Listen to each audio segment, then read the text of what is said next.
It's been a while since we finished reading chapter 3, so I'm very thrilled to read our next chapter, Charlotte's Web by E.B. White. Chapter 4, Loneliness. The next day was rainy and dark. Rain fell on the roof of the barn and dripped steadily from the eaves. Rain fell in the barnyard and ran in crooked courses down into the lane where thistles and pigweed grew. Rain spattered against Mrs. Zuckerman's kitchen windows and came gushing out of the downspouts. Rain fell on the backs of the sheep as they grazed in the meadow. When the sheep tired of standing in the rain, they walked slowly up the lane and into the fold. Rain upset Wilbur's plans. Wilbur had planned to go out this day and dig a new hole in his yard. He had other plans too. His plan for the day went something like this. Breakfast at 6:30, skim milk, crusts, middlings, bits of donuts, wheat cakes with drops of maple syrup sticking to them, potato skins, leftover custard pudding with raisins, and bits of shredded wheat. Breakfast would be finished at 7.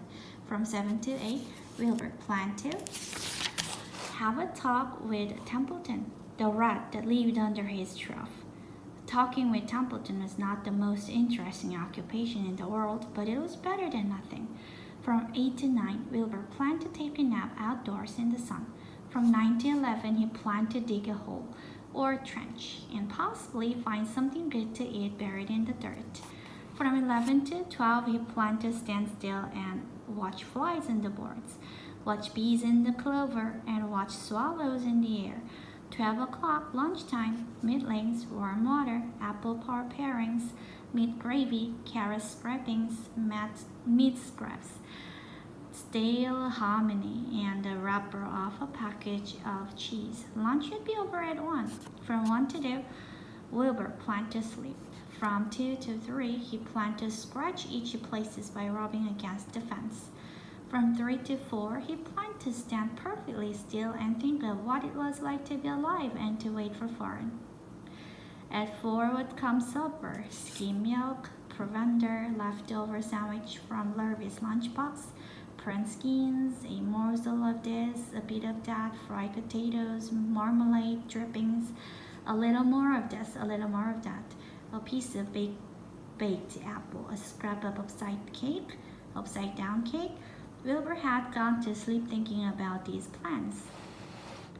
He awoke at 6 and saw the rain, and it seemed as though he couldn't bear it. I get everything all beautifully planned out, and it has to go and rain, he said. For a while, he stood gloomily indoors. Then he walked to the door and looked out. Drops of rain struck his face. His yard was cold and wet. His trough had an inch of rainwater in it. Templeton was nowhere to be seen. "Are you out there, Templeton?" called Wilbur. There was no answer. Suddenly, Wilbur felt lonely and friendless. "One day just like another," he groaned. "I'm very young. I have no real friend here in the barn. It's going to rain all morning and all afternoon, and fire won't come in such bad weather. Oh, honestly." And Wilbur was crying again for the second time in 2 days. At 6:30, Wilbur heard the big banging of a pail. Lurvy was standing outside in the rain, stirring up breakfast. "Come on, pig," said Lurvy. Wilbur did not budge. Lurvy dumped the scraps of the pail, and walked away. He noticed that something was wrong with the pig. Wilbur didn't want food. He wanted love. He wanted a friend, someone who would play with him. He mentioned this to the goose, who was sitting quietly in a corner of the sheepfold. "Will you come over and play with me?" he asked. "Sorry, Sonny, sorry," said the goose. "I'm sitting on my eggs, 8 of them. Gotta keep them toasty warm. You have to stay right here. I'm no flippery birdie giver. I do not play when there are eggs to hatch. I'm expecting goslings." "Well, I didn't think you were expecting woodpeckers," said Wilbur bitterly. Wilbur next tried one of the lambs. "Will you please play with me?" he asked. "Certainly not," said the lamb. "In the first place, I cannot get into your pen, as I'm not old enough to jump over the fence.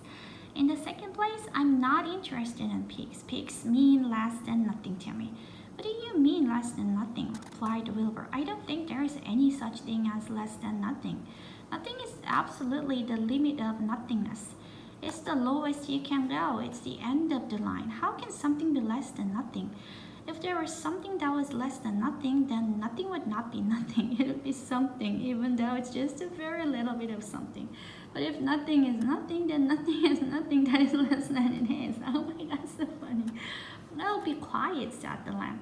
Go play by yourself. I don't play with pigs. Sadly, Wilbur lay down and listened to the rain. Soon he saw the rat climbing down a slanting board that he used as a stairway. Will you play with me, Templeton? Asked Wilbur. Play? Said Templeton, twirling his whiskers. Play? I hardly know the meaning of the word.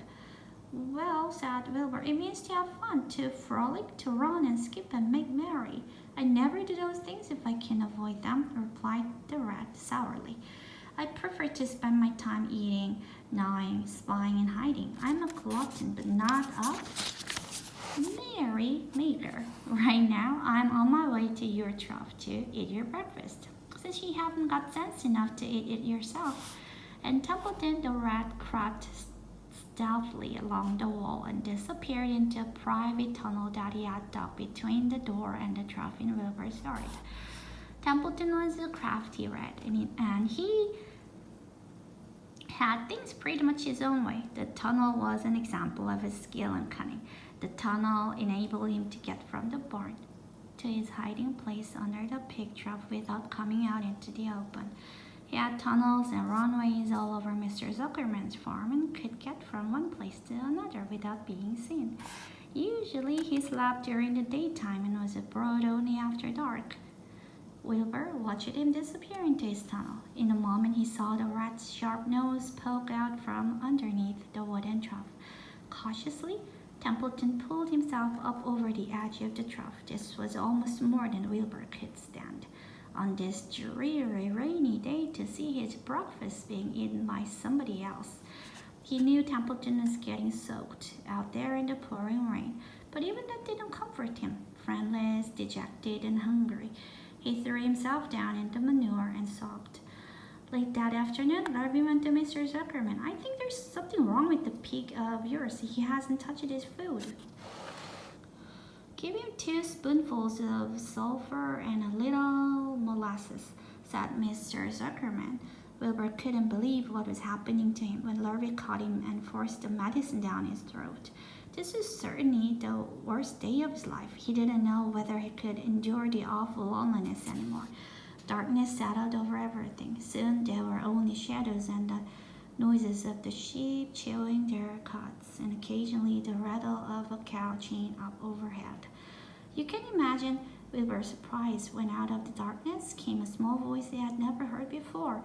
It sounded rather thin but pleasant. Do you want a friend, Wilbur? It said. I'll be a friend to you. I've watched you all day and like you, but I can't see you, said Wilbur, jumping to his feet. Where are you and who are you? I'm right up here, said the voice. Go to sleep. You'll see me in the morning. That's the end of chapter 4. Finally, we get to see Charlotte, the spider. Okay, see you next time.